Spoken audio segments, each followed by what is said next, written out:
Okay, let's jump right in. You know that feeling, that constant, nagging friction every team has to deal with? It feels like a little civil war happening right inside your calendar. It's this battle between doing the work you were actually hired for and doing all the other stuff that just keeps piling up. Today, we're going to put a name to that conflict and talk about a really simple but powerful way to finally declare a ceasefire. So, I've got to ask you a question, and it's a bit of a spicy one. Are you running a government or a startup? Because look, you've got these massive product deadlines. That's the church of your mission, right? It's the sacred work. But then you've also got HR reviews, security training, leadership offsites. That's all the state requirements. And when these two are fighting for the same hour on your calendar, guess what? Nobody wins.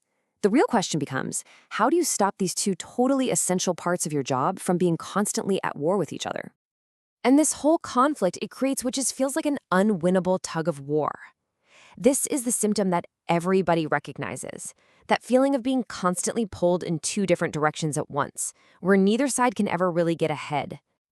Let's just paint a picture here for a second. Imagine your team is builders, right? They're carefully putting up a big wall labeled product.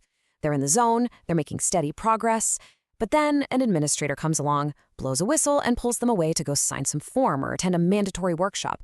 And just like that, the wall's progress grinds to a halt. For way too many teams, this isn't an exaggeration. It's just daily life, a constant battle between building the future and just documenting the present.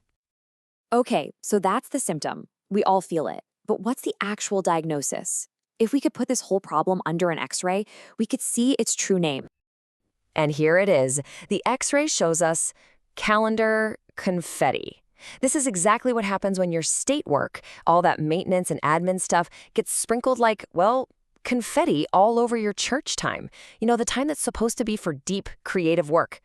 It looks harmless, just a few little things here and there, but it completely shatters any chance you have of getting into a state of focus or flow.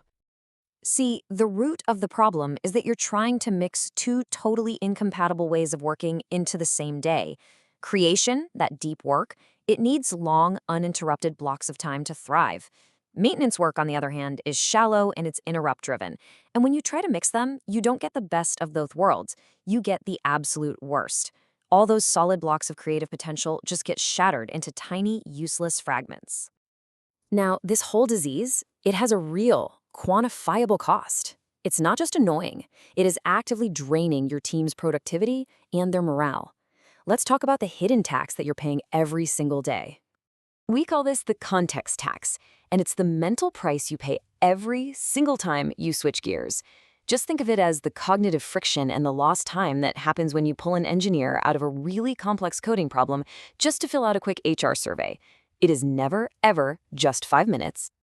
So, what's the actual cost? The data is kind of shocking. Research shows it can take a developer over 20 minutes to get back into a full state of focus after just one small interruption. Now multiply that by all the little interruptions your team faces in a single day. The cost becomes absolutely staggering. And this right here, this illustrates the result perfectly. Your team is putting in a ton of effort. They feel busy, they're working hard all day long. But when you look at the actual progress made on the stuff that matters, that bar has barely moved. You're basically paying a premium for administrative friction, not for innovation. Eventually, this constant friction, it leads to a breaking point. It's that moment when the system's failure becomes so obvious, so painful, that you just can't ignore it anymore, and a really difficult truth comes to light. And this is a direct quote from a lead engineer who was forced into an absolutely impossible choice. Ship the critical release that moves the entire business forward, or complete the mandatory self-evaluation for HR. The system has literally forced a conflict between the company's own priorities. And this is where it all leads. It's a huge realization.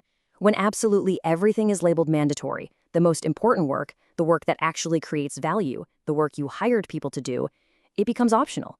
It's the one thing that's somehow allowed to slip. So, what's the fix? How do we actually treat this disease? Well, the prescription is clear, it's actionable, and it is incredibly effective. It's time to build a firewall right inside your calendar.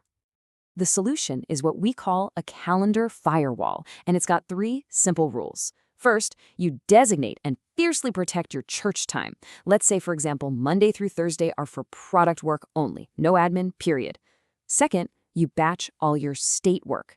All of it. The HR tasks, the trainings, the admin meetings, they all get consolidated into one single window, like Friday afternoon. And third, and this is crucial, you protect that firewall. This separation has to be clear, it has to be respected, and it has to be non-negotiable. And when you lay it out like this, the separation becomes just crystal clear. Church work is your coding, your designing, your strategy, the creative, high-leverage stuff. State work is the HR reviews, the compliance training, the prep for the all-hands meeting. You just don't mix them. You give each one its proper protected time, and you let your team focus completely on one mode at a time. So what's the prognosis? Well, by putting this simple firewall in place, you're not just tidying up a calendar, you are solving the fundamental systemic problem that holds so many teams back. And the after state? Oh, it is so satisfying. During the week, that product wall gets built with just astonishing speed because there are no interruptions. And then on Friday afternoon, the team puts down their tools and they handle all the paperwork together in one efficient, focused burst. There's no conflict, there's just progress. And this right here, this might be the most important takeaway of all. If your team feels unproductive, even though they're working really hard, the problem isn't your people. It's not. The issue is a broken system that forces them into constant context switching. You fix the system and you unleash their true potential. And that brings us to the final question, the one I want you to take away from this. Look, this isn't just a theory. It's a practical tool you can start using tomorrow. So take a hard look at your own schedule, at your team's calendar. Where is all that calendar confetti hiding? And more importantly, where are you going to build your first firewall?